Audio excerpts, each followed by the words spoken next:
বলো মাসি, বলে দাও। দুষ্টু লোকগুলা এগুলা সব করছে, ভালো মানুষ করি। মাসি পেজটা বন্ধ হয়ে গেছে, কি করা যায় বলো তো? ফেসবুক পেজটা বন্ধ। দেখবে না আমাদের ভিডিও, দেখবে তুমি বলে দাও যেন এই ভিডিও সবাই যেন এখানে দেখে, বলে দাও। ও চলে এসছে মাসি আমার বাড়িতে, আর আমি এখানে মশলা পিসছি। আর আজকে আমাদের বাড়িতে কাজ আছে না মাসি। মাসি পেজটা বন্ধ হয়ে গেছে, আগেকার দীপ চৌধুরীটা। তো একটু সবাইকে বলে দাও না এই পেজটাতে যেন ফলো করে দেয় সবাই, বলো এই পেজটাতে ফলো করে দেয় যেন সবাই। দেখো পেজটা কিন্তু আমার বন্ধ হয়ে গেছে, ওই পেজটা তোমরা তো সবাই জানো।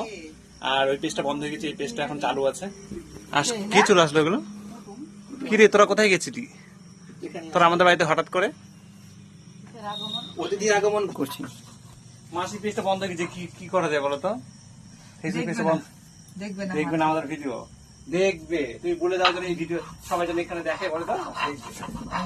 বলো মাসি, বলে দাও। দুষ্টু লোকগুলা এগুলা সব করছে, ভালো মানুষ করি। ঠিকই বলছে, আমাদের ভিডিও গুলোকে সহ্য করতে হয় না। আমার পেজটা আমার বন্ধ হয়ে গেছে। শান্ত তো জানি না আমার পেজ বন্ধ হয়ে গেছে, জানিস? ওই পেজটা খোলেই না, ডিপ পেজটা বন্ধ হয়ে গেছে। আজকে কাজ আছে মাসির, আমরা দুজনে মিলে কাজ করবো। আর আমি এখন রান্না করছি, মায়ের শরীর ভালো না। রান্না করবো সয়াবিন তরকারি আলু দিয়ে, এখানে মশলা বাটছি। সেজন্য আমাদের রান্না হয়ে গেলে আমাদের বাড়িতে আজকে একটা কাজ আছে, বাড়ির কাজ, সেটা করবো।